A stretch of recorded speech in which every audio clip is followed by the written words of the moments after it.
如果你是为了我，你完全不必这么做，对我毫无意义。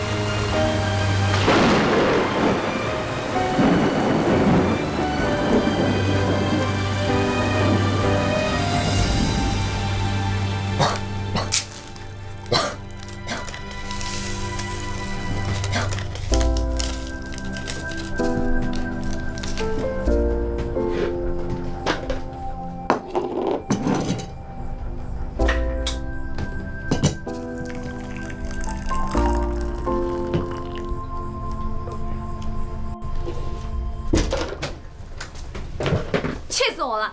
那个女魔头真是太过分了，都是一个学校的，只不过比我们大一级，用得着这么趾高气扬的吗？怎么了？你不是去帮我请假了吗？是啊，我去跟他过来帮忙。哎，少梅，少梅，怎么了？不知道，刚刚在外面就看到他这个样子，连路都不能走了。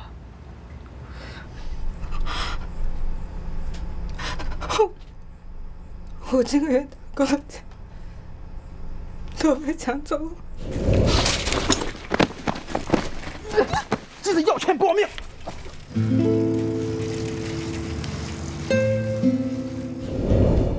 怎么会这样啊？少梅，晚上打工真的太危险了，你以后就不要去了吧。不行，我要打工，不然我下个月的学费。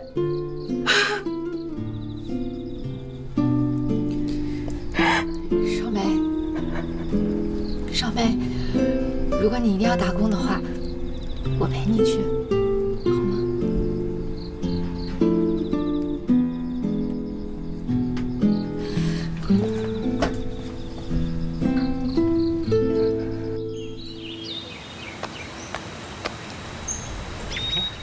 张老师，夏师兄，怎么？等以琛呢？没有没有，我就路过这儿。哦，我以为以琛生病了，你特意来看他呢。他生病了。逗你呢，他身体可最好了，一个人打好几份工，身体还是我们寝室最好的。他呀，体测次次都是优秀。真的呀？我这连跑8平米都及不了格的。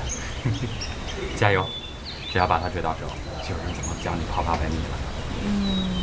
你说我这样是不是给他带来挺大困扰的？这我也不清楚，你也知道，以琛这个人，他心里想什么，我都不知道。那行，夏师兄，我知道了。我就先走了。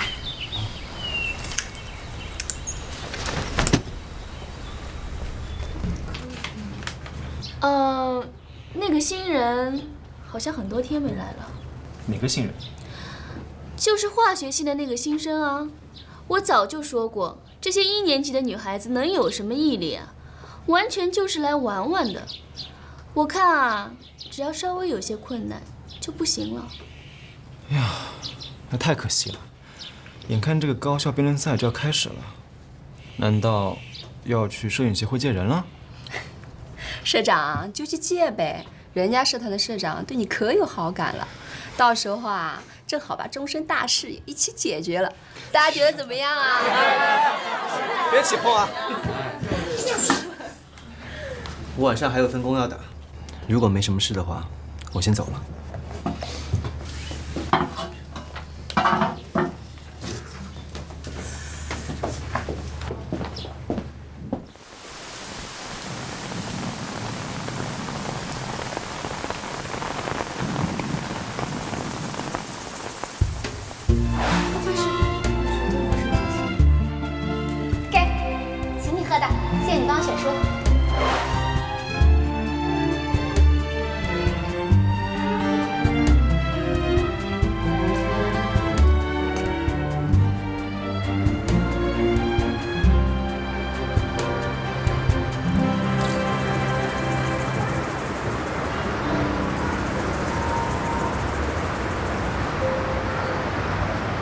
小伙子，再见。再见。好，再见啊，钱总。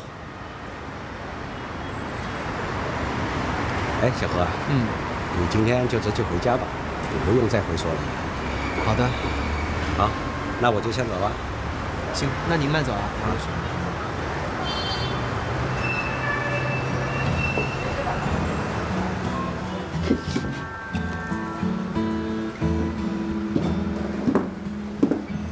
何以琛，你怎么在这儿？这句话应该我问你吧？你怎么会在这儿？我发誓，我绝对没有跟踪你来的。少梅在这附近打工，我晚上怕她一个人回去不安全，所以我就在这等她。没想到会碰到你。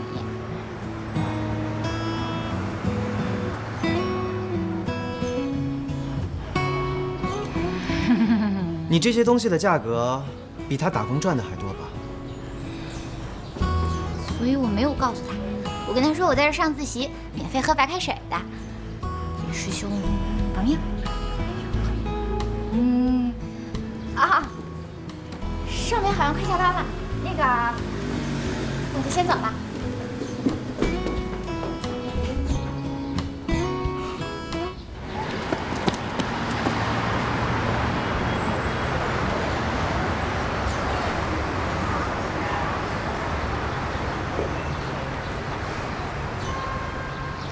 以后你还是别去接我了，这样你都不能去辩论社了。没事啊，不去的话还有奇遇呢。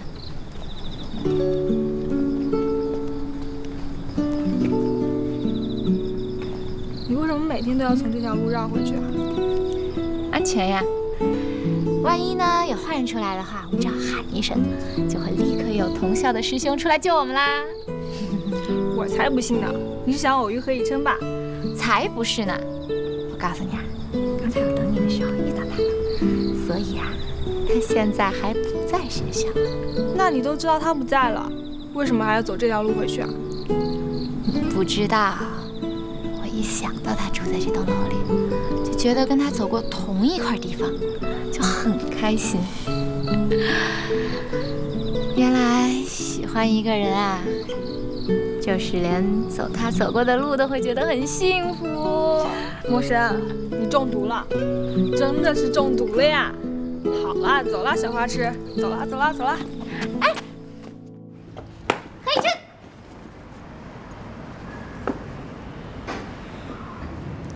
你每天都要在这里花钱吗？我今天就在这儿喝了一杯白开水。辩论社你多久没去了？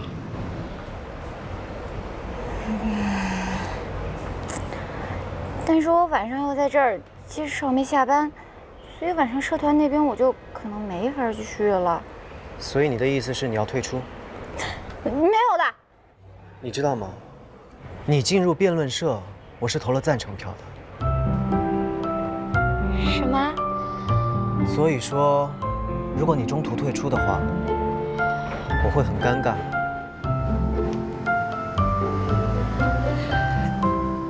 我一定会去的。可是少梅那边怎么办呢？最近我会在事务所实习，如果你同学不介意的话，晚上我可以和他一起回去。那怎么行啊？你们孤男寡女的。师兄，你不是喜欢少梅那种类型的？你瞎说什么呢？不是就好，不是就好。师兄，你不喜欢我没关系的，但你千万不能喜欢别人。哎，少梅，我的福星。哎，你今天怎么现在就回来？哦，因为你每天陪我回学校也很麻烦，也危险，所以我今天辞职了。啊！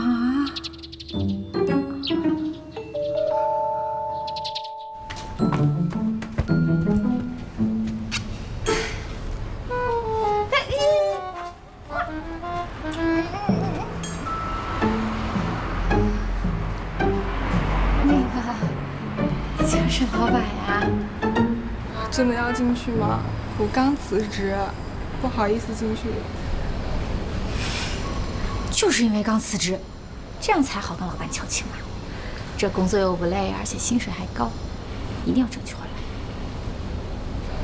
走。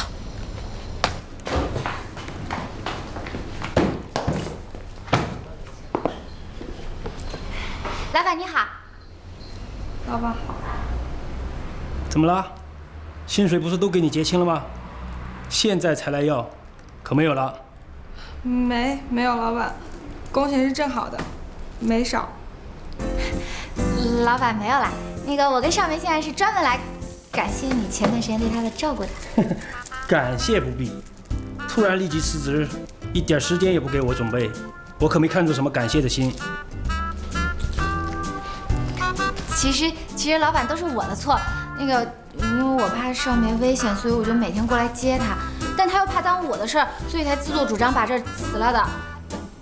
但是我们现在已经找到了一个一起送她回去的师兄，所以我们就不怕啦。那个老板，我们知道这辞职是我们的不对，但是你看我们现在都已经知道错了，你就再给少梅一个机会，让她重新回来工作好不好？拜托啦。去，你当我这是什么地方？想来就来，想走就走啊！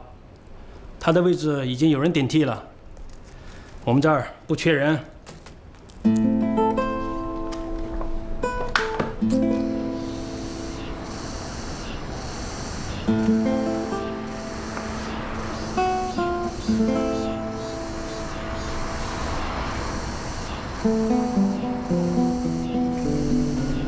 陆少，对不起，还一个个师兄都不能见面了。说什么呢？我像那么重色轻友的人吗？我在想呀，你打工的事情怎么办呢？本来自以为是的是为了你好去接你，结果还害得你把工作都辞了。你说要找不到薪水这么高的工作怎么办？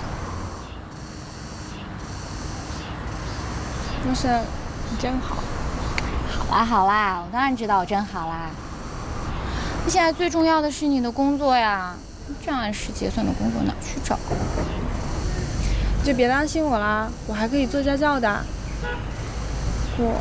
陆少，何师兄那里怎么办？他会在那里等你吗？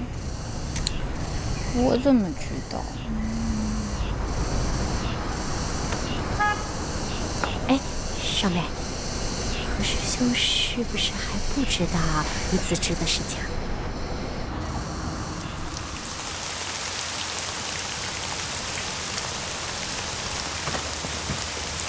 干嘛去？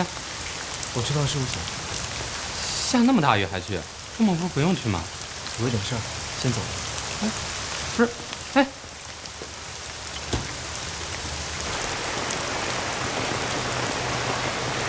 师兄，等到了，跟我进来吧。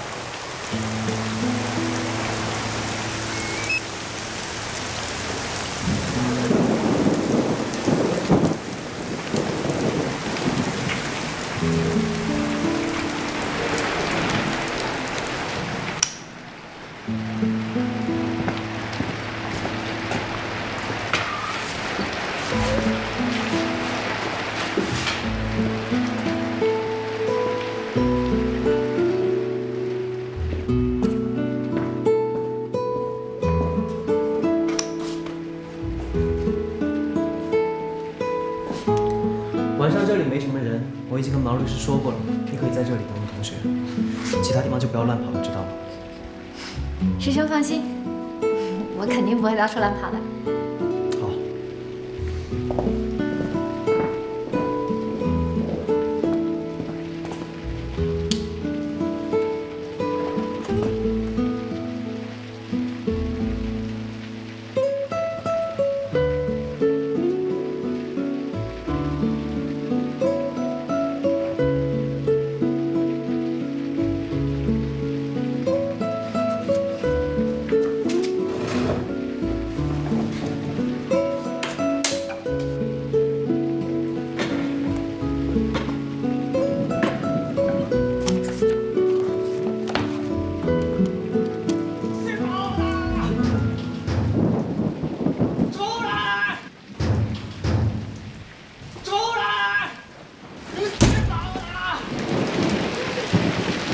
领导请。快点姓毛的，毛律师已经下班了。骗谁呀？我相信你，给我走开！先生，姓毛的，你给我出来！先生，您冷静一下好吗？甭管我！你们这些骗子！我没钱请律师啊！你们答应给我法律援助，我还真以为遇到好人了，遇到好人了。可是结果呢？骗子！先生，您先冷静一下。毛律师已经下班了，如果你要找他，你可以明天早上9点钟再来。我不找那姓毛的，那姓毛的他妈就是个骗子！骗了打官司的，答应给我法律援助的，结果我败诉，你们收了黑心钱了。先生，律师不是万能的，律师也会打输官司，但是请您相信我们绝对不会收黑钱。相信？我相信你什么呀？相信？这位先生，您姓张，今年35岁，洪家村人对吗？你怎么知道？您的一审案卷我有研究过，您放心，您的这件案子现在已经有了新的证据，我们很快就会上诉。真是这样吗？真的，毛律师过2天就会亲自去联系你，我们一定不会就这样不管的。谢先生，小心点。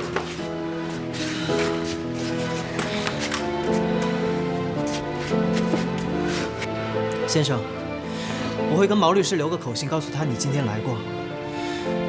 您放心，我一定会帮你盯着这件事情。谢谢，小伙子，谢谢。你也是律师吗？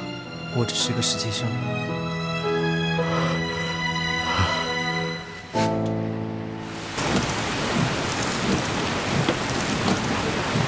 您慢点儿！哎，你等会儿。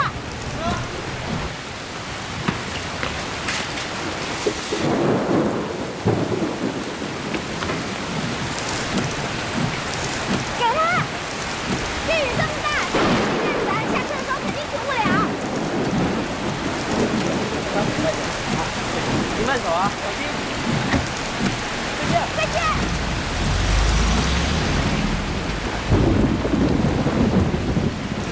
快进去吧。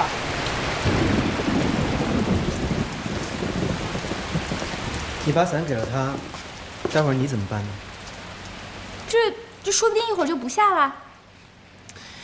可你刚刚还说不会停。师兄，你们学法律的人是不是都这么喜欢抓人说话漏洞啊？我只是在提醒你，如果你没有伞，待会儿回学校你该怎么办？没关系的呀，这我还年轻嘛，我淋一下没什么的。那你说刚才那人他挺可怜的，他要淋一下，万一生病了怎么办？现在这种可怜的人太多了，被人骗，被人欺压，不知道怎么样去反抗，或者说知道要反抗，但是没有钱，没有渠道，不知道怎么样去做。所以师兄你很厉害呀，你可以帮助他们。有什么好厉害的？当你踏入了这个圈子，你会发现你无能为力的事情太多了。但是这能帮一个是一个呀。你说天下这么多不公平的事情，谁能全部管得过来呢？你已经能帮一些，很厉害了。你说的对，以后我会尽力多帮助一些。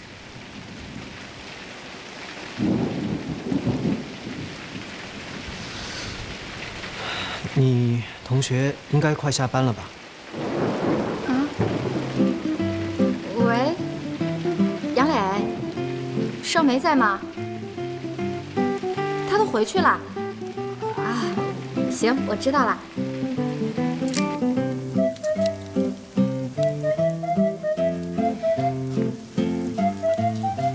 少梅说她找不到来事务所的路，所以就先回去了。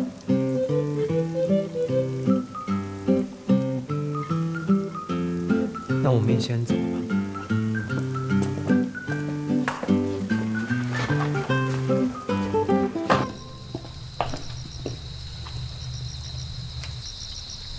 到了，你回去吧。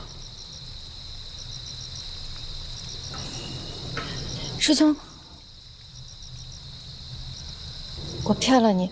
其实少梅早就已经辞职了，她担心我一直送她回来会不安全，但是我又想跟你一直回来，所以我就不敢告诉你。对不起，我骗了你。师兄，是不是有一句话叫做“坦白从宽”？这句话只对警察有用。赵同学，我将来只打算当个律师。完了完了，居然叫我赵同学，肯定生气了。律师啊，那对律师坦白会怎么样？会罪加一等吗？不要跟着我。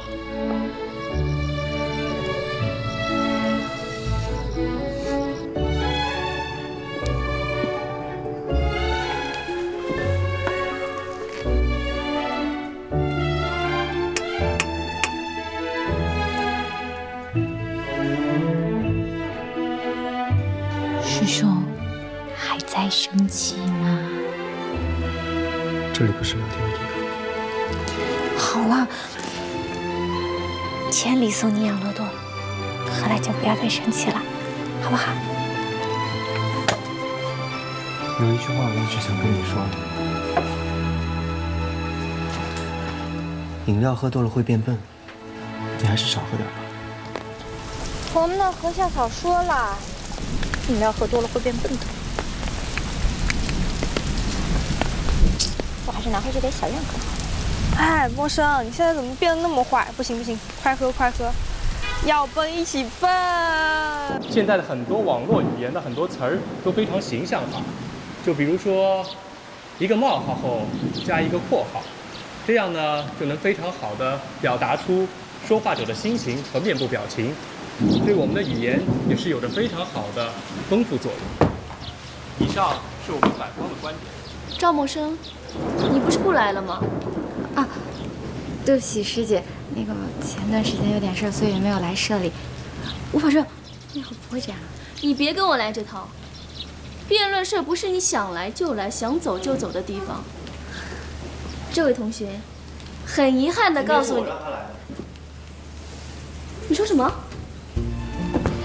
他是社里的一员，出勤率太低，不符合规定，所以我让他来。对对对，这何同学已经狠狠地教育了我一顿，所以我这洗心革面、知错就改，我马上就又来了。我以后再不会犯错误，请大家原谅我。你们两个，我早就说过，这里不是你们谈情说爱的地方。许同学，我想你误会了。误会？误会什么？那你告诉我，他来这里能做什么？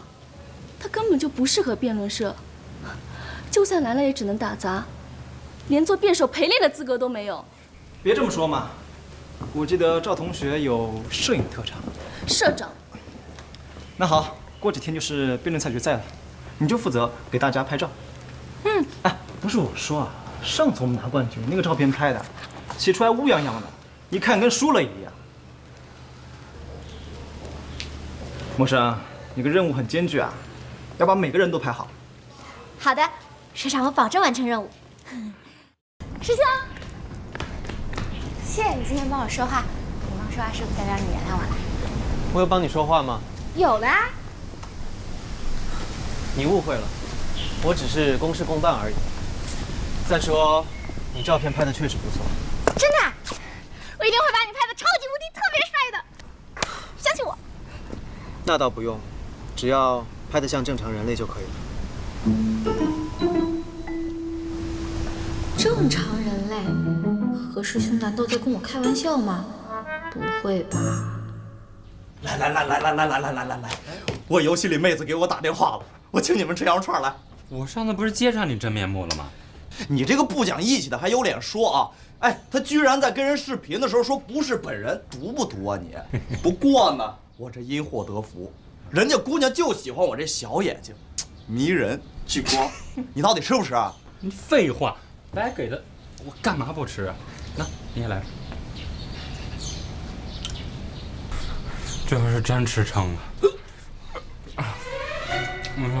张亮，我诅咒你这妹子赶头完蛋。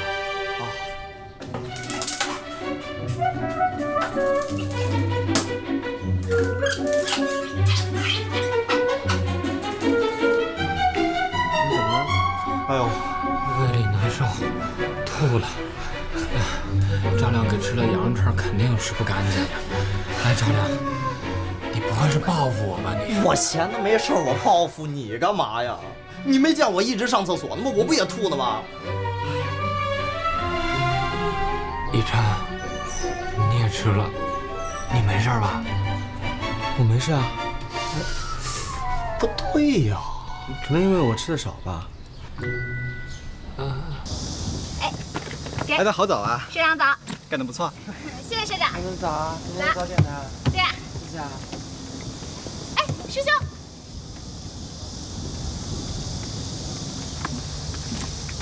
哎，那个师兄，我这发完早餐肯定最后一个了，你等会儿能不能帮我留个位置，靠前面一点的？因为要不然我晕车。哎，对了，那个摄影包帮我拿一下。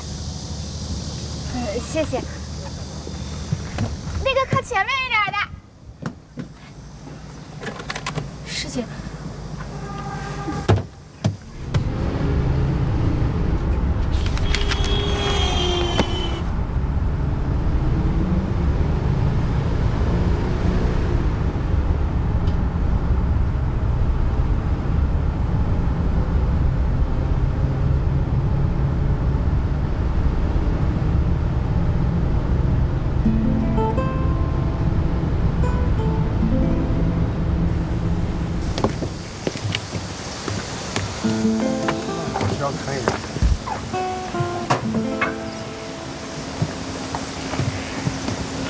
师兄，你没事吧？没事儿。师兄不会被我砸坏了吧？那个相机包我来拿，这个我也帮你拿。哎，一琛，你怎么了？身体不舒服啊？他好像被我砸坏了。什么？不是，昨天宿舍的人吃的羊肉串可能有点问题，都上吐下泻的。不过我还好，放心吧。你确定？就一场比赛，没问题的。走吧。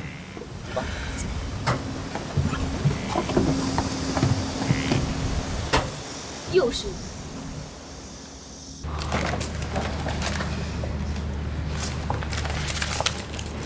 怎么了？我的提示卡。提示卡不见了。怎么会这样？你不是老辩手吗？怎么会犯这种错误呢？哦，对了，我刚才好像看到赵默笙拿着你的包，是不是被他拿走了？哎，他人呢？关键时刻到处乱跑，我就说这种新人不靠谱，你们还都护着他。赵默笙，你来的正好，我问你，你是不是拿了何以琛的资料袋？啊，对啊。我就知道是你，你知不知道你把他的提示卡弄丢了？这不可能！我刚才没有动过你的包，而且你的资料袋我也没有打开过，这怎么会？你还狡辩？你好了，赵默笙刚才还给我的时候，卡片的确还在，可能是刚才我去洗手间的时候自己弄丢的。何以琛都什么时候了，你还替他说话？你知不知道这件事有多严重啊？一个还需要提示卡才能赢的辩手，不会是一个合格的辩手。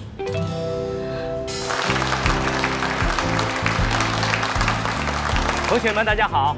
让人期待1星期的国际大学生辩论赛的决赛，马上就要开始了。是啊，今天这2个队伍经过了几个月的角逐，一共打败了20几个队伍才走到了今天。所以呢，我们今天的比赛真的是高手云集，万众瞩目，用热烈的掌声欢迎他们的到来。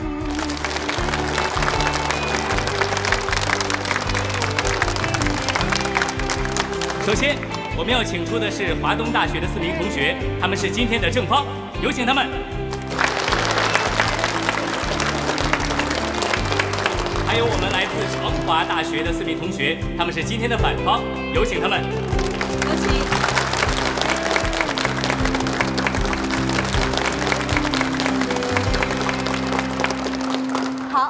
在请我们双方同学先就座。各位，今天的辩题是温饱是否是谈及道德的必要条件？坐在我左侧的华东大学，他们是正方，他们的观点是温饱是谈道德的必要条件；而坐在我右方的长华大学，他们则是持相反的态度，温饱并非是谈道德的必要条件。好，下1秒开始，我们全国大学生辩论赛决赛正式开始了。首先，先由我们双方的同学一辩做立论陈词，时间为3分钟。刚才对方辩友的立论陈词当中，我听出了一些基本的错误。首先，什么是道德？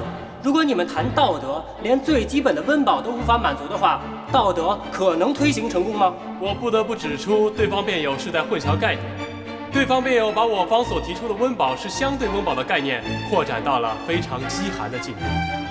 请对方辩友注意，我们讨论的是温饱，温饱是一个人生存的最基本条件。我请问对方辩友一个问题：饥寒交迫的孩子偷了你一块面包，你会用道德去惩罚他吗？法律中难道没有道德观念吗？法律不是道德。法律规定了离婚，离婚是道德吗？法律规定了公司可以破产，公司就可以破产吗？所以法律不是道德，它是代表了最低的道德水平，加上风俗习惯及强制力的。对方法律系的高材生应该知道这些。谢谢。对方辩友，林肯曾经说过，法律是显露的道德，道德是隐藏的法律。我们从来没有听说过饿着肚子的人不需要去遵守法律。那么同理，我们怎么能够说，如果你饿着肚子，就没有必要谈道德了呢？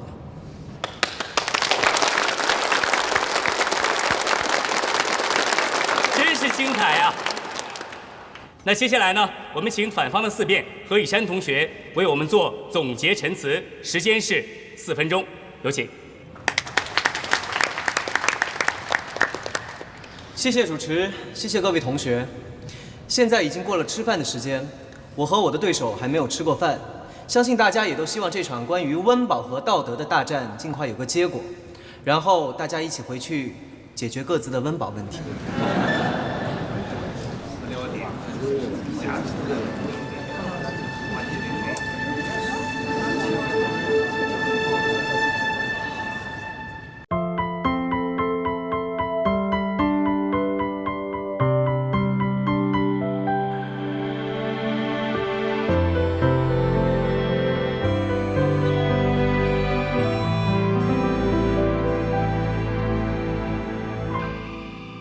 我轻轻放开了手，低头沉默，安静的嘶吼。分开不过是眼泪暂时停留在我的眼眸，从今后你的难过不再有我，是否忘记我？再10000次你回过头，你会发现还有我。陌生的问句总是来不及代替我的不安着急，这一场游戏没有人犹豫，让我绰绰有余。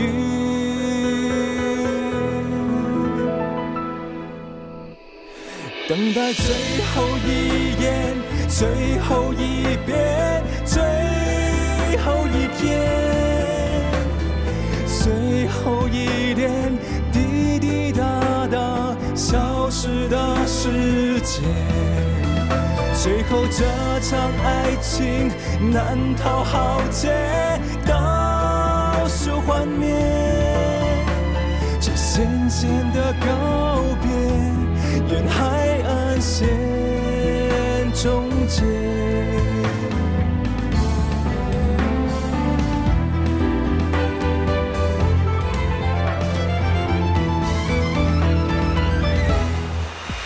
最后这场爱情难逃浩劫，倒数幻灭，这渐渐的告别，沿海岸线终结，这渐渐的告别，沿海岸线终结。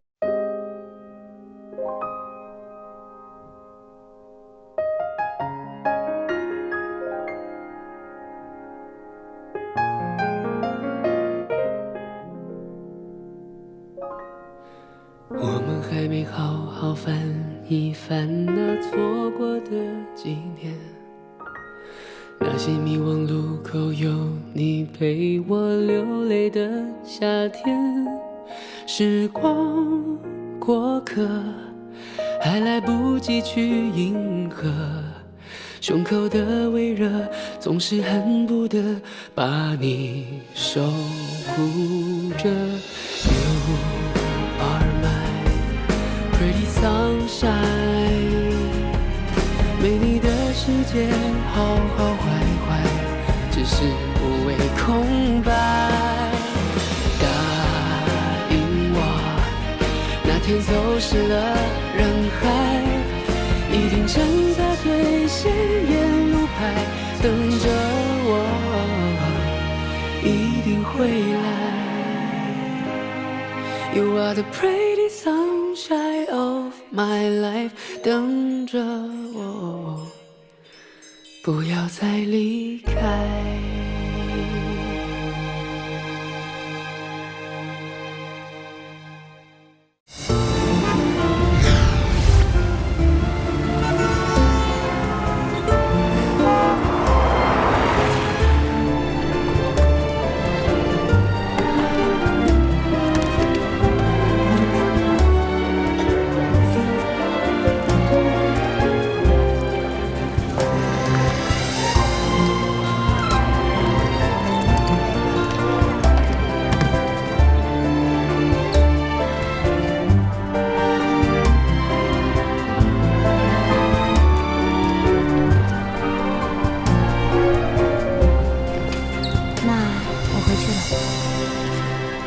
如果不回美国，那我们暂时没有再联系了。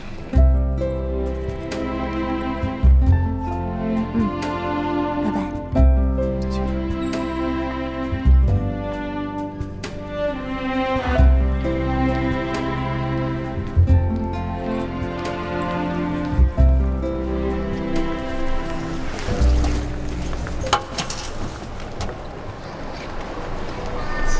对啊，我已经在候机厅了。是啊，对不起，哎，我一会儿再跟你说啊。你快打开看看，有没有摔坏什么东西啊？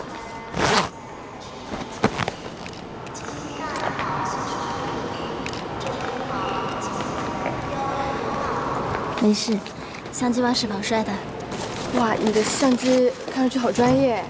你是摄影师吗？嗯。女摄影师很少见哎。刚才真是对不起啊，我太激动了。没事。我出国在外2年多，为了省机票钱一直都没有回过国。一会儿我男朋友来接我，我都不知道他认不认识我。美国的垃圾食品都让我胖了20斤。你是出差了吗？哦，不是，我在这儿也生活了好多年了。哦，这样啊。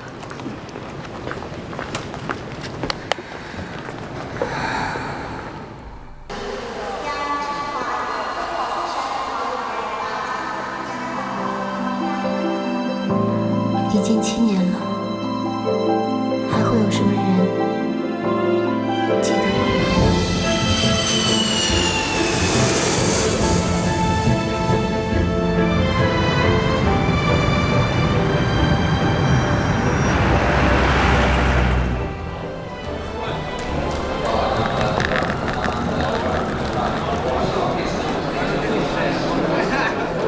王江，他就是我男朋友，我先走了啊。由美国飞往上海，A194次航班已经抵达。再见了。如果他还在这里等我，多好。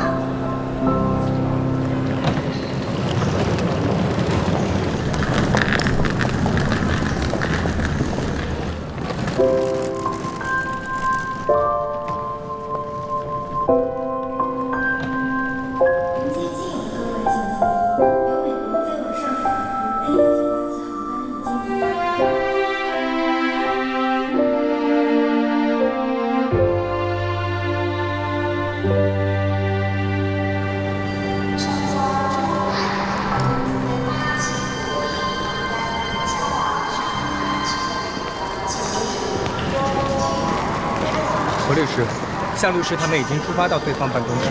好，宏远公司的案子，对方律师给我打电话要求和解，你跟法官确认一下，安排一下后续。电视地产的1号楼项目，他们已经谈得差不多了，你安排小将他们加快进度。待会儿会议的谈判要点，我在飞机上做了梳理，路上发给向律师，让他先做准备。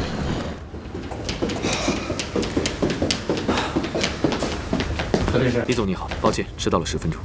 何律师，你们事务所的向律师已经到了，对方公司老板和代理律师也到了，快请进。好，谢谢。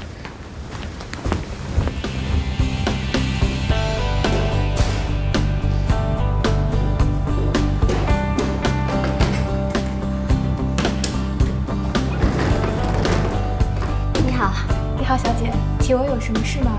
我是过来面试的，约了张主编今天下午1点钟。请稍等。是摄影师赵小姐吧？主编跟我说过，直接带你过去，谢谢。这边请。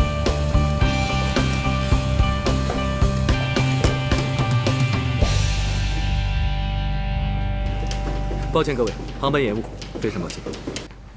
Mr. He, nice to see you again this time. Please take it easy with me. 那就看贵公司的诚意了。Shu In, she's a fellow from Oxford. Now she's working for our company. 你好。你好。老同学。Oh, your classmate? 没错，何律师当初是我们学校的风云人物，而我只是个无名小卒，恐怕他现在早已经不记得我是谁了。何律师，你来的比较晚，需要时间准备一下吗？谢谢，不用了，我们可以随时开始。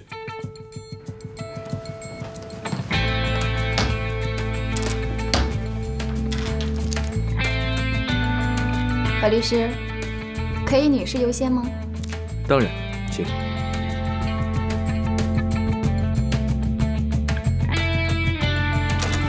首先呢，我要针对上一次的会议做一个简单的回顾。距离上次会议已经有14天之久，恐怕在座有的人已经不记得具体的细节。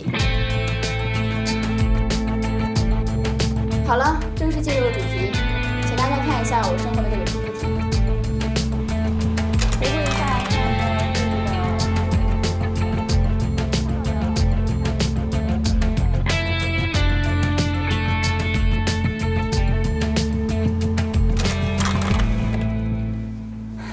何律师，我到这里结束了，你请。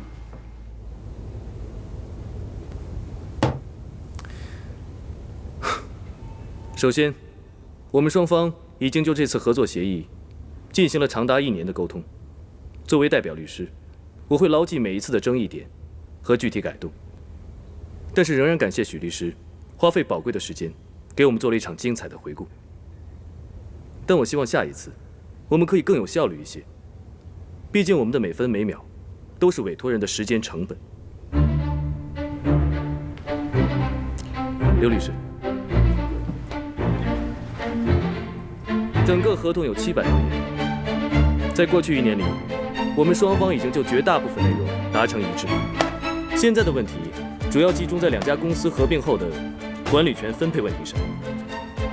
为此，我们重新设计了一套新的管理方案。请各位先用2-3分钟阅读，接下来的时间可能不会像许律师的 PPT 那么的温馨了。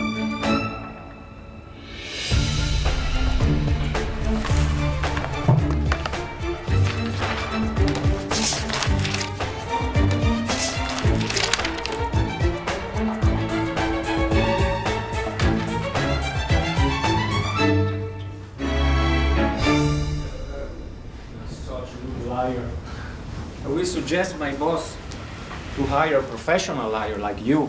Let them work in our department. Facing you, we don't have any power. 合同已经谈得差不多了，就不必这么折腾了。哟，大美女，今天这么闲？还不都怪你们，完全把乙称上3个人用。他刚从香港出差回来，就赶回来开会。我本来要去机场接机的，飞机没接成，现在只能直奔这里了。这看来主播要比我们律师清闲得多嘛。今天不忙？忙啊，非常忙。可就是再忙，也要来见我们大律师吃饭呀。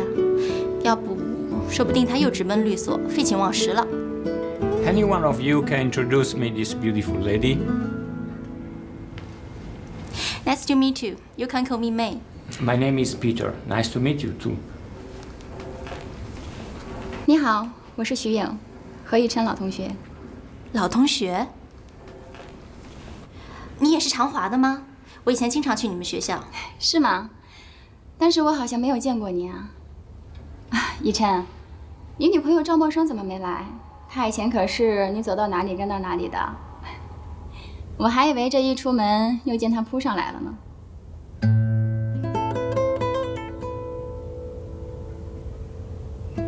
看来赵默笙已经是过去式了，也难怪有个这么漂亮的女主播，和律师移情别恋也是情有可原。抱歉，老同学见面难免会聊到以前的事情，怎么可以在现任女朋友面前提起初恋呢？ That right. The first lover always call back. 我来介绍一下，这位是我的妹妹，何以梅。Oh, that's your sister. So please, take it easy. I think your parents should be very proud of both of you. 谢谢。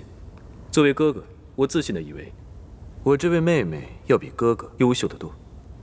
Oh, this is very common between brothers. 贵所这次获得这么大的胜利，难道不应该请我们吃顿饭吗？当然，过一阵子，等我们律师所的另一位合伙人回来，还请大家赏光。抱歉，我还有点事，我和妹妹先走一步了。走，那我们就先走了。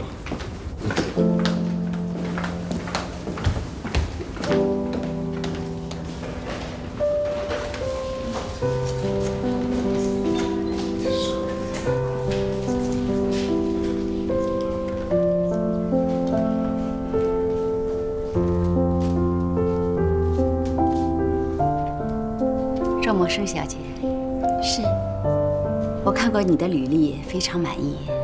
之前呢，我们也电话联系过。其实我已经决定录用你了，不过我有一个疑问，请问，你在美国发展的那么好，很成功，为什么放弃所有的一切，要回到中国重新开始呢？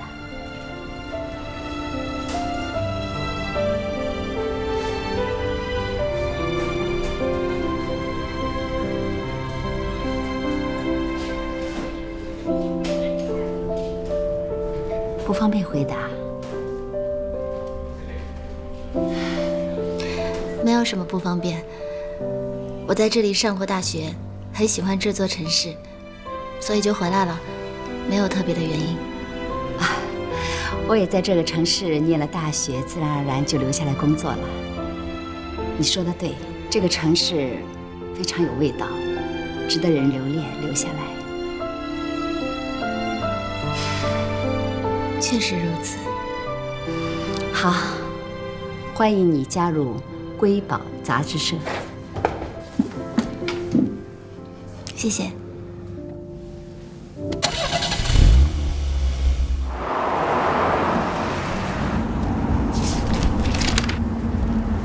以琛，你坐我的车能不能不工作了，陪我聊一会儿天？抱歉，下次我会注意。刚刚那个女律师是你的大学同学吗？看起来还挺了解你的。以前一个系的。我会追过你吧？你想太多了。不是我想太多，听他的语气。我们做新闻工作的，对人的表情啊、语气啊，可是十分有研究的。他刚刚说起那个人，语气蛮酸的。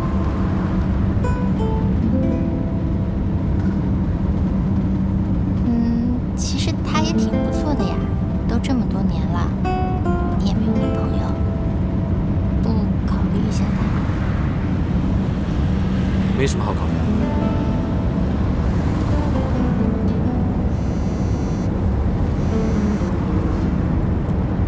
喂，那你帮我安排一下行程，把面签的时间腾出，另外把美国领事馆的地址发到我手机。你要去美国？下个月。你要找他？这是一桩涉外谈判。知道啦。到时候帮我多带点东西，美国的化妆品可是很便宜的。那现在我们去吃饭，吃完饭逛超市，逛完超市去看个电影怎么样？据说现在的美国大片都很不错呢。抱歉，去完超市我送你回家，晚上我还有点公事。好吧，你总是那么忙，连陪妹妹看电影的时间都没有。你应该找个人陪你。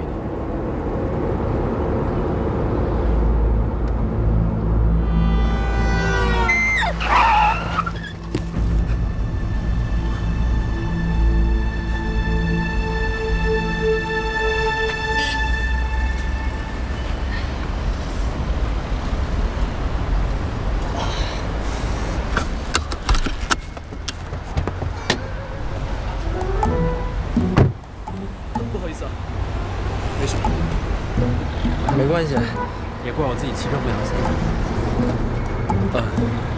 我建议你还是去医院看好好的。如果有什么问题，打这个电话给我。谢谢。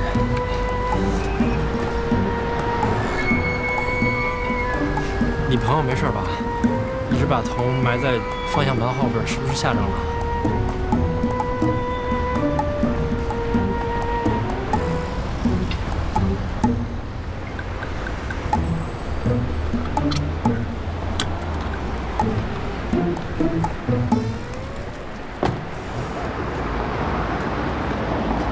对不起，我刚才不是故意要撞你的。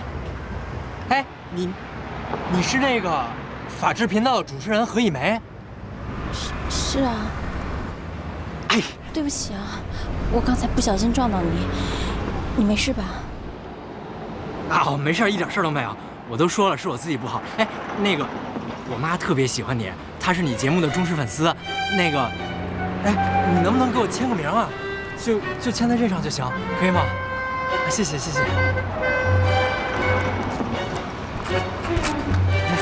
那个，你介意跟我合张影吗？我肯定不发微博，你放心吧。没关系。哎，1、2、3。谢谢谢谢谢谢谢谢。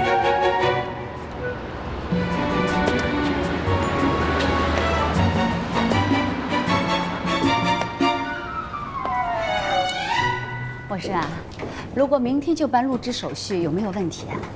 没问题，不过我今天得先去找一下房子。哦，对，你刚回国，不过找房子不是个容易的事儿，好好找啊。陆远峰，主编，你这手怎么了？我刚才上班路上骑车摔了一下，现在有点疼。不过没关系，我估计休息2天就能好了。哎呦，怎么这么不小心呢？新同事。你好。啊，对，这位就是前段时间我跟您说过的简历特别漂亮的女摄影师。从今天开始，她就是我们杂志社的新同事了。这个陆远峰也是另外一个摄影师。你好，我叫赵木生。你好。你瞧瞧，你看你，这么不小心，你干嘛呢？老是开着什么电瓶车，不能弄个小车开？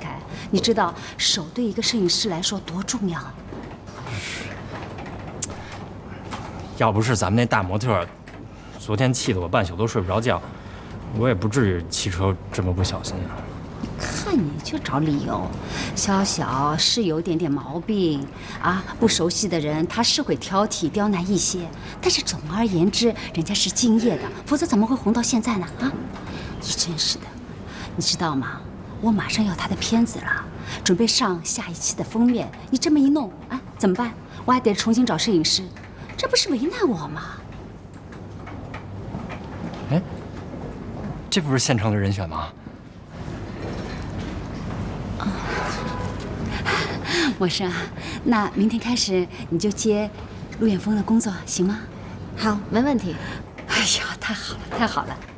臭小子，算你有福气。好了好了，你们俩好好交接一下啊！如果再有什么闪失，小心点。OK， 没问题。这就是你座位了。谢谢。大家听我说一下啊，咱们摄影组来新同事了。这位呢是赵默生，默生，那个是大宝、默默，还有超人。你好。哎，你带着行李来面试？对，我今天刚刚回来，是早上的飞机刚到的。那你为什么不把行李先放回家再来面试啊？我在这儿没有家，所以我是想到这儿通过面试之后，再在这儿附近找房子，也不知道好不好找呢。哦，要是一夜之间租个房子，其实还挺困难的。你一个女孩子，还不得挑一个地段稍微好一点的、交通方便的地方？再说了，现在房价那么贵，租房子价钱也往上走，你拿着行李，不被漫天要价才怪呢。没事儿，要是实在不行的话，我就只能先住个酒店，然后再慢慢找了。哦。哎，我有一个朋友现在在国外，他那个房子正好没人租，地段也好，交通还方便，还安全。我估计你肯定会喜欢的，要不然我带你去看看。好啊，那谢谢你了。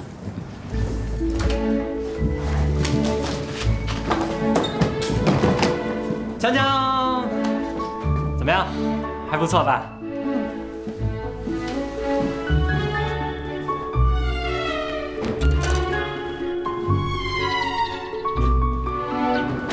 采光良好，还有无敌的江景。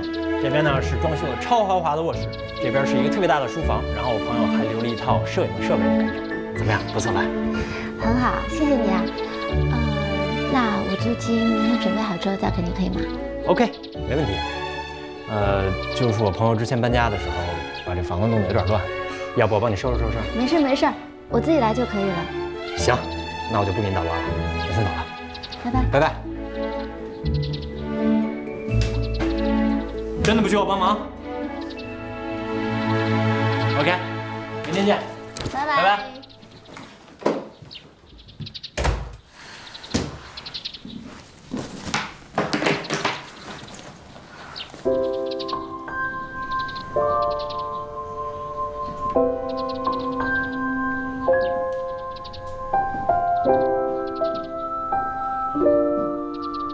你在美国发展的那么好，很成功，为什么放弃所有的一切，要回到中国重新开始呢？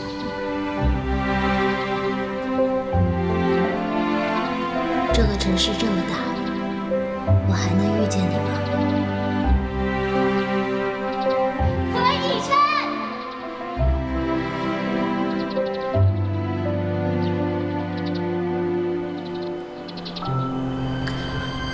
我回来了。以琛，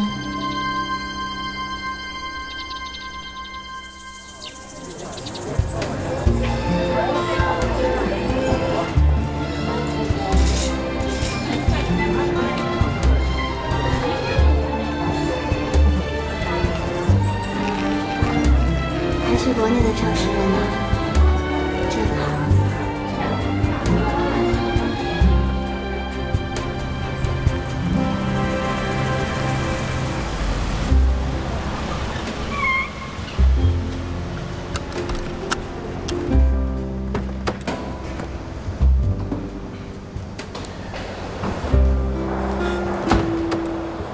你要买吃的，直接到3楼，这样快一点。我待会儿还有事，晚一点还有个视频会议。什么视频会议安排在这么晚？英国公司有时差。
怎么刚回国就遇见了他们？他们真的在一起了。滴滴答答消失的时间，最后这场爱情能好好结，倒数幻灭，这咸咸的告别，沿海岸线终结。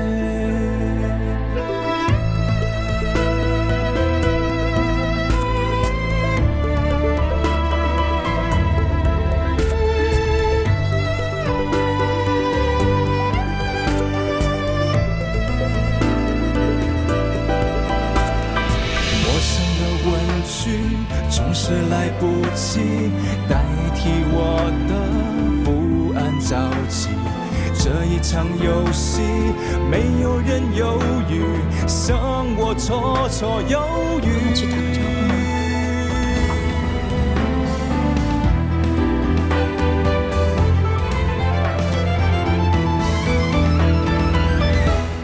走吧。等到最后一眼，最后一遍，最后一天，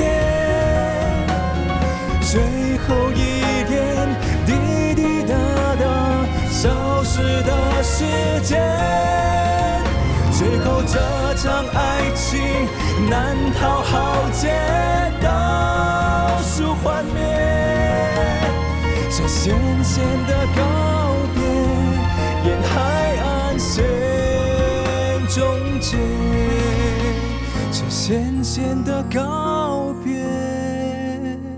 沿海岸线终结。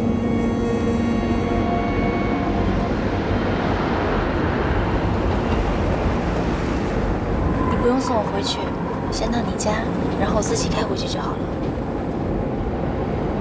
不用，我先送你回去，我再打车。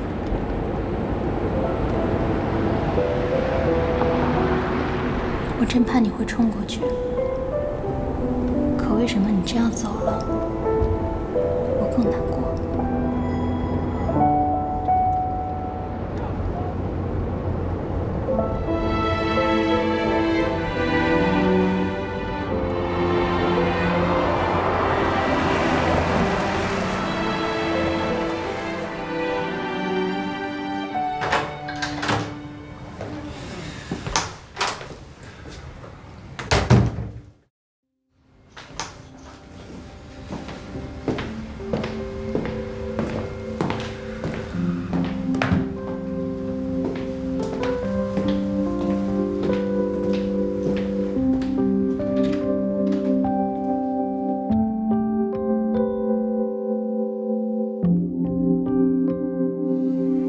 他早已不是我生活中的人。我来到你的城市，走过你来时的路，想象着没我的日子，你是怎样的孤独？你会不会忽然的出现在街角的咖啡店？我会带着笑脸挥手寒暄，和你坐着聊聊天。我多么想和你见一面，我的电脑出了点问题，英国那边的视频会议你得看。不再去说从前，只是寒暄，对你说一句，只是说一句，好久不见。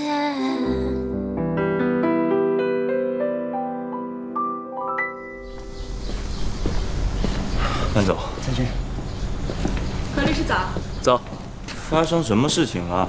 昨天开不了视频会，今天居然迟到。我看看啊，整整迟到了1个小时。说吧，什么事情影响到了你？早上去了一趟法院，没什么能影响到我的。你没事情可做了，宏远的案子你可以接手。OK， 我过来。你好好忙啊。这么沉不住气，这么多年少见啊。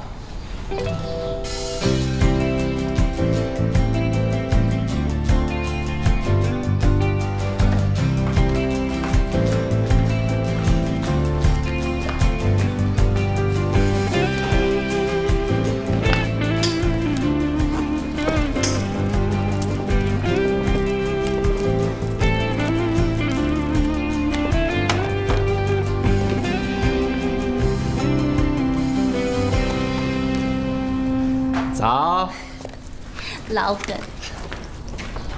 哎，你怎么过来了？主编不是说让你多休息几天吗？哎呀，作为杂志社的老员工，我有愧于自己内心的良知，经过深刻反省，我决定今天还是来给你撑撑场面，否则的话，你上班第1天就被气哭了也不合适啊。哪有这么夸张啊？你可别说大话啊，一点都不夸张。这肖小啊，原来是咱们杂志社老白负责的。老白呢，哄明星还是有一套的，时间跟他长了，混熟了，他还给点面子。老白这2天老婆不是临产期吗？就把这烂摊子甩给我了。哎呀，那是一把辛酸事啊！你知道他这一个人就把咱们一整个组全都搞疯了。放心吧，我也算是搞定过几个难搞大明星的。又说大话了不是？肖小的难搞可是国际级的。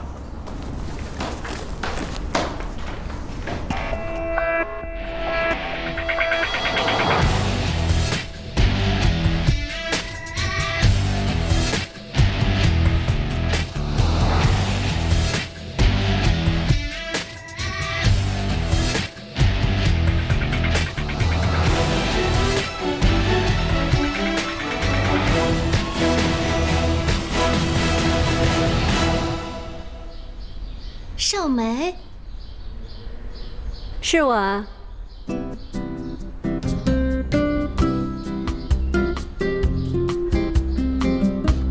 们认识啊？哦，我们是大学同学。没错，我们还是舍友，上下铺。那么巧啊！原来今天的摄影师是我们肖小的大学同学，那就拜托您帮我们肖小拍漂亮点。这大学上下铺不是最要好的吗？少梅，不是要拍照吗？拍吧。你不用再准备准备吗？我是一个专业的模特儿。再说了，这些用得着你这种小摄影师来提醒我吗？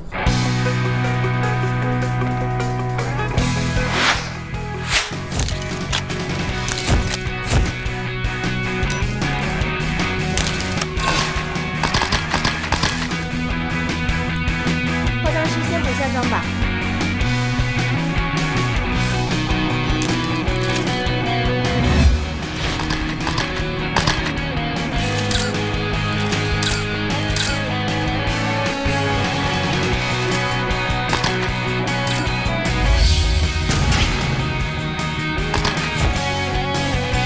先休息一下吧。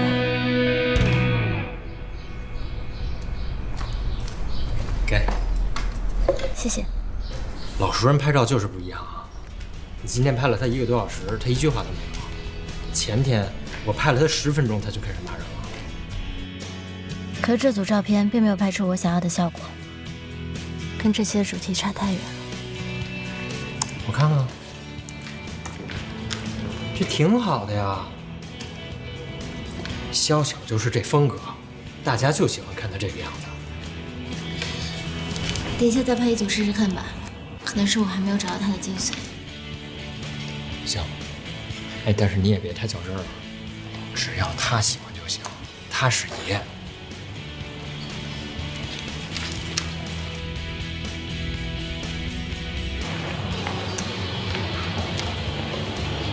觉得这一组不错，这个好，你觉得呢？去喝个咖啡吧。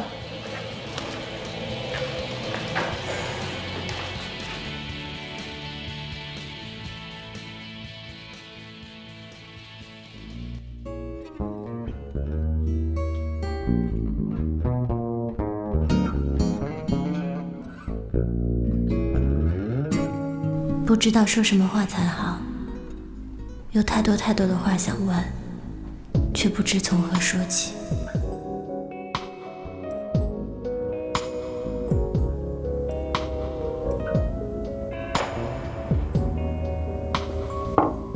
谢谢。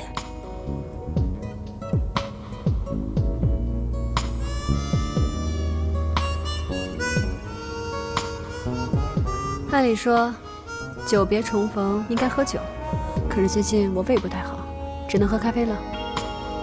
喝咖啡很好，或者你应该喝一点牛奶。还是身体比较重要，你节食也应该有一个尺度。我不节食的，我酗酒。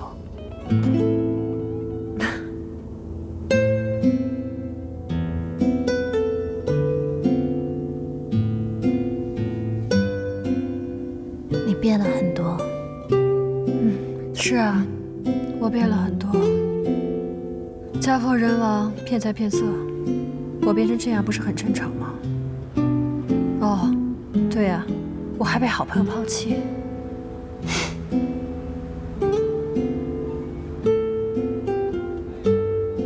不过，你倒是没怎么变嘛，还是一副虚情假意的样子。哎，怎么舍得从金光闪闪的美国回来了？对不起，我那个时候确实走得太匆忙了。这些话你不用跟我说，你应该留着对何以琛讲。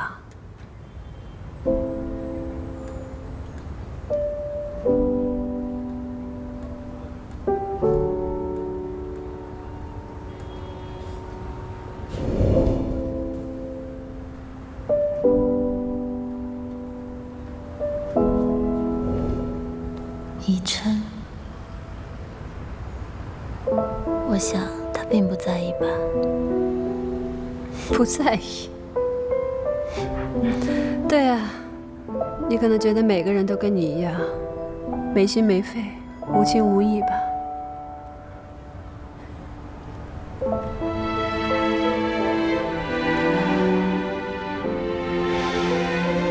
你刚失踪的那几天，他找你找的都快要发疯了，后来甚至每天去宿舍楼下等。可是等来了什么呢？来了几个人，把你的东西都拿走了，然后告诉他，告诉我们，你去美国了，有可能再也不回来了。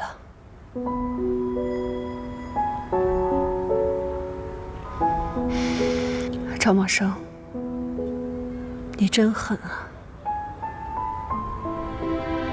我到现在都能记得他当时的样子，整个人就像被掏空了一样，从上到下都是绝望啊。他那么高的一个人，居然会露出那种表情。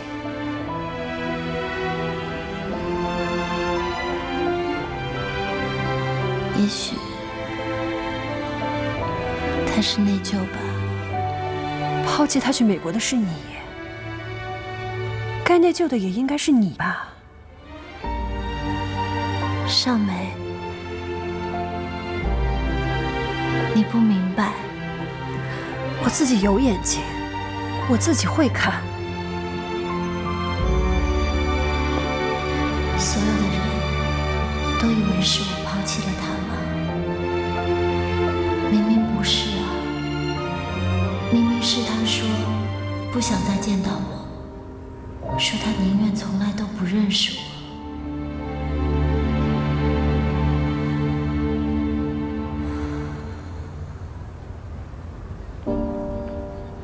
这个话题过了，我们换个聊聊吧。怎么了？聊不下去了？换个话题，我们之间还有什么其他可说的吗？聊一下下午的拍摄吧。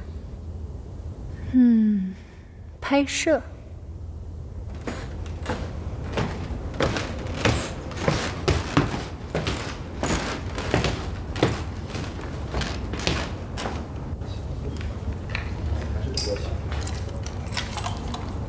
哎，怎么了？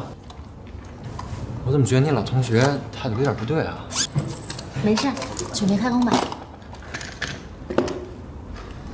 来，咱准备开工了啊！那个但是比较希望白色啊，可以，没问题。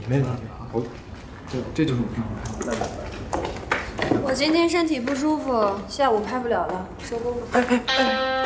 小苏，谁得惹你了？上午还好好的嘛。我都说了我不舒服。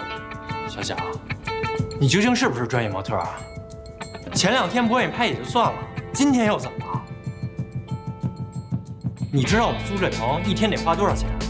租棚的费用，包括所有员工的费用，还有设备，还有你的劳务，我们都已经给了。你想取消拍摄？行啊，那按合同照价赔偿吧。我跟你说身体不舒服，是给你面子。怎么着？你要跟我撕破脸吗？给我面子？你怎么给我面子了？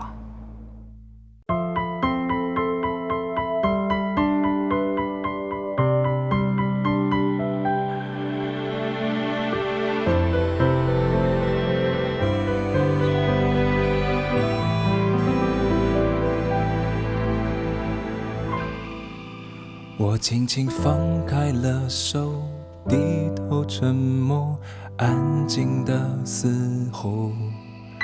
分开不过是眼泪暂时停留在我的眼眸，从今后你的难过不再有我，是否忘记我？再10000次你回过头，你会发现还有我。陌生的问句总是来不及代替我的不安着急，这一场游戏没有人犹豫，让我绰绰有余。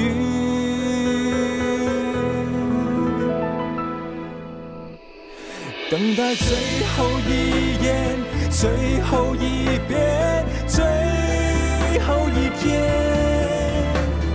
最后一点滴滴答答消失的时间，最后这场爱情难逃浩劫，倒数幻灭，这渐渐的告别，沿海岸线终结。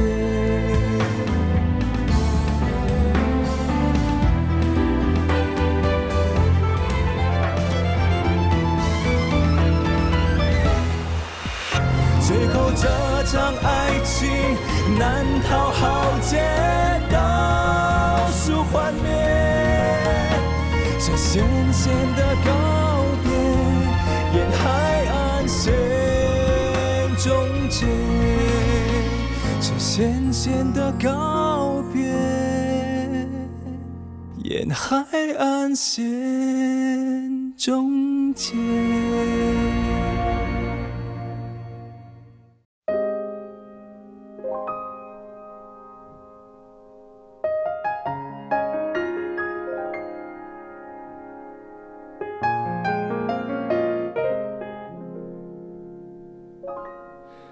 我们还没好好翻一翻那错过的几年，那些迷惘路口有你陪我流泪的夏天。时光过客，还来不及去迎合，胸口的微热总是恨不得把你守护着。Pretty sunshine，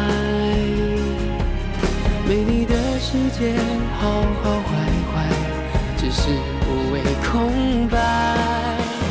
答应我，那天走失了人海，一定站在最显眼路牌，等着我，一定会来。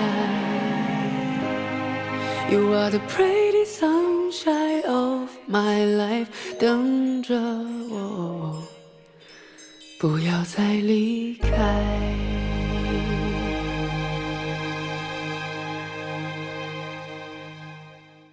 租棚的费用，包括所有员工的费用，还有设备，还有你的劳务，我们都已经给了。你想取消拍摄？行啊，那按合同照价赔偿吧。我跟你说身体不舒服，是给你面子。怎么着？你要跟我撕破脸吗？给我面子？你怎么给我面子了？是我们没给你结钱啊，还是我们租的这个棚配不上你这大模特啊？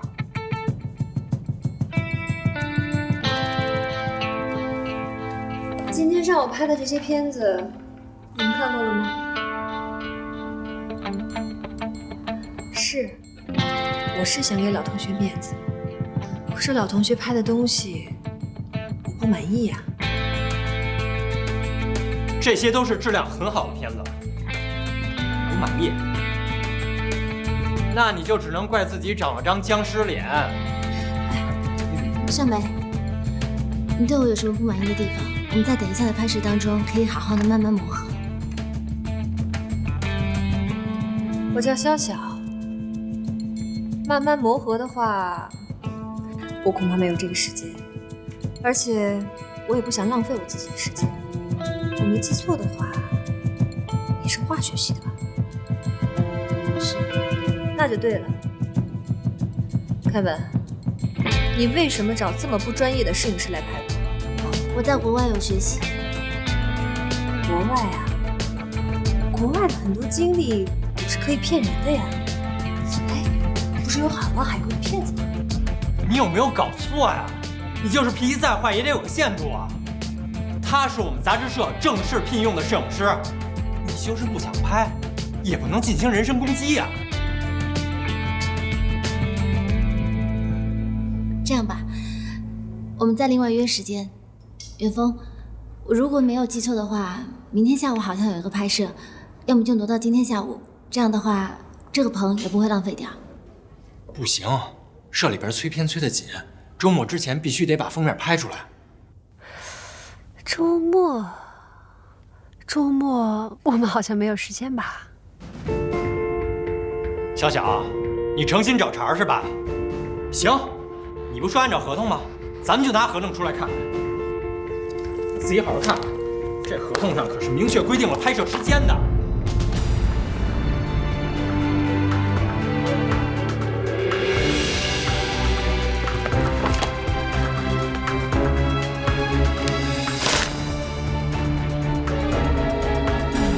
我说了不拍，我绝对不拍。还有，如果你再敢对我动手动脚，我就告你非礼。哎，非礼你做梦吧你！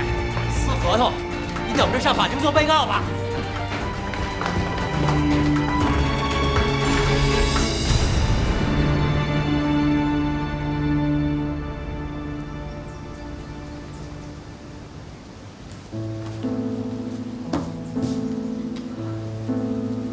对不起，主编，没有想到第一天就出了这种状况。这不关你的事儿。笑笑这个人实在太过分了，简直没有职业道德。我跟他经纪人打电话。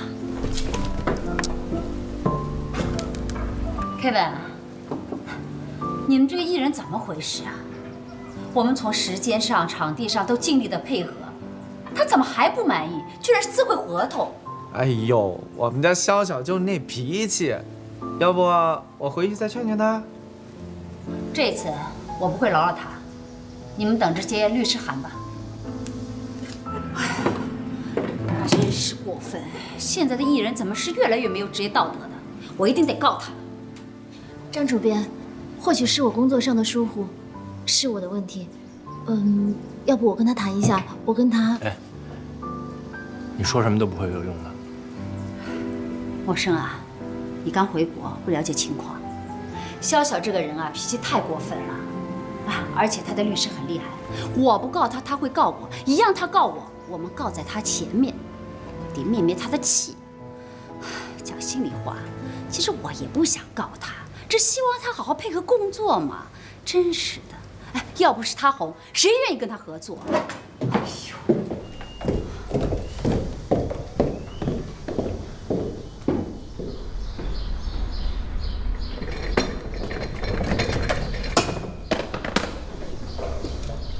哎，你就别说你跟笑笑是老同学了，万一主编迁就于你怎么办？可是如果这件事情我要是给他打一个电话的话，或许就可以和解了。行，不信这邪是吧？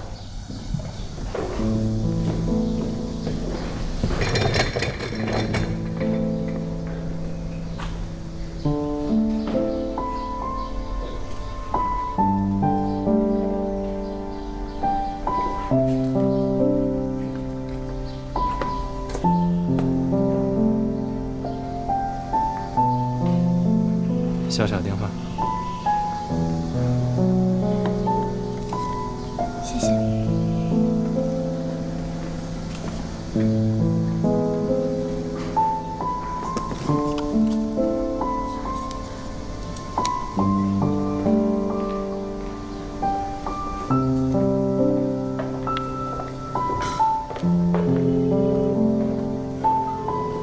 拨向的用户忙，请稍后再拨。我要告他们。撕毁合同的是你，你现在应该担心别人告你。怕呀？有你在，我还怕输吗？感谢你对我的信任。如果我没记错的话，今年已经是第5次别人想要告你了。这次又是为什么？你管我为什么？我就是不想拍了嘛。如果你继续这样，明年我会考虑不再担任你的代理律师了。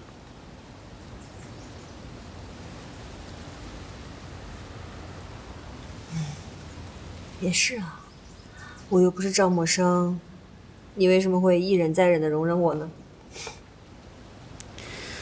小乔，我们在谈公事。啊 ，OK， 谈公事。说实话，我是对他们这次聘用的摄影师不满意，不是我熟悉的摄影师，我找不到感觉啊。摄影师？对，新来的，啊，从国外回来的摄影师。你的合同里有约定，为你拍摄的摄影师一定要具备5年以上的工作资历，并且擅长人物拍摄。如果这个摄影师刚刚从国外回来，从这里入手，他们应该会同意协商解决这件事情。好啊，没问题。哎呀，真不愧是我们学校1等1的法律精英啊！那这件事儿就交给你去交涉了。但出于你的利益和声誉考虑，我仍然坚持你私下协商解决。为什么？我一定要告他们的。这种肯定赢的官司为什么不告啊？哎，当初是他们威胁我说要告我，哎。可以，既然你坚持要走法律程序，我可以帮你安排其他的律师。我们的意思呢，还是何律师您亲自负责，这样我们的把握也可以大一点。这个案子很简单，如果摄影师无法证明他的资历，他们必输无疑。